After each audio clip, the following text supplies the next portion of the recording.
আমি কৰ্মচাৰীবিলাকক মোক ক'লে বোলে অখিল গগৈয়ে কৰ্মচাৰীবিলাকক ওল্ড পেঞ্চন স্কিম দিয়াৰ কথা কৈছে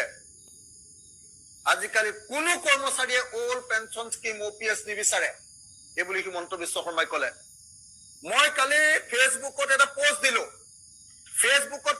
বোলো অকল কৰ্মচাৰীবিলাকে মোক জনাওক অসমৰ কৰ্মচাৰীবিলাকে মোক জনাওক যে আপোনালোকে কিমান মানুহে একচুয়ালি আপোনালোকৰ কৰ্মচাৰীবিলাকৰ ভিতৰত কিমান মানুহে একচুয়ালি আপোনালোকে পুৰণি পেঞ্চন স্কিম বিচাৰে আৰু কিমান মানুহে নতুন পেঞ্চন স্কিম বিচাৰে মই এটা পোষ্ট দিলো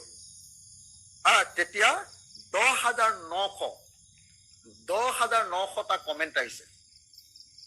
10,900টা কমেন্ট অহাৰ পাছত 100% মানুহ এজন মানুহক বাদ দি তাকো সেই মানুহজন মই চালো কোন মানুহ তেওঁ আকৌ লিখিছে যে মই চিৰকাল সৰ্বানন্দ সোণোৱালৰ ভক্ত ডিব্ৰুগড় বিজেপিৰ কিবা এটা ডিপাৰ্টমেন্টৰ তেওঁ হেড সেই মানুহজনৰ বাহিৰে তেওঁ কৰ্মচাৰী হয় নে নহয় মই নাজানো 10,900 কমেন্টৰ ভিতৰত 10,900 কমেন্টে কৈছে কৰ্মচাৰীয়ে কৈছে যে আমাক OPS লাগে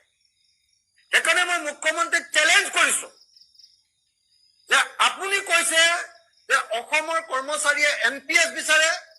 মই কৈছো অসমৰ কৰ্মচাৰীয়ে মোক সদায় কৈ আছে যে OPS লাগে আপুনি এটা গণভোট প্লেবিচাইট লওক কৰ্মচাৰীৰ পৰা এটা মতামত লওক ভোটিং কৰক যে কৰ্মচাৰীৰ কিমানে NPS বিচাৰে আৰু কিমানে OPS বিচাৰে মই গ্যাৰান্টি দিছো আপুনি 99% হাৰিব 99% আপুনি হাৰিব কৰ্মচাৰীৰ পৰা ভোট লওক তাৰপিছত এবাৰ ক'লে যে অসমৰ কৰ্মচাৰীবিলাকক আমি গোটেই ৱেষ্ট এছিয়াত হুলস্থুল হৈ আছে ইমান অৱস্থা বেয়া যুদ্ধ হৈছে তাৰ মাজতো আমি দিয়ে দিছো ডিএলএছ এলাউন্স দিছো মৰগীয়া বানচ দিছো আমাৰ কিমান ডাঙৰ কেপাসিটি তাৰপাছত মই সব কৰ্মচাৰীবিলাকক সুধিলো বিত্ত বিভাগৰ মানুহক সুধিলো সবে ক'লে যে ইতিহাসত প্ৰথমবাৰৰ কাৰণে জানুৱাৰী মাহৰ পৰা ডিএলএম এলাউন্স সদায় দিয়ে ইতিহাসত প্ৰথমবাৰৰ কাৰণে এবাৰ জুন মাহৰ পৰা দিছে জানুৱাৰী ফেব্ৰুৱাৰী মাৰ্চ এপ্ৰিল মে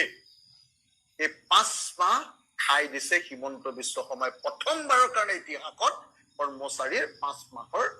দিয়ে বা মৰগীয়া বানচ খাই দিছে ইতিহাসত প্ৰথমবাৰৰ কাৰণে কেনেকুৱা মিছা কথা কয় হে এই মানুহজনে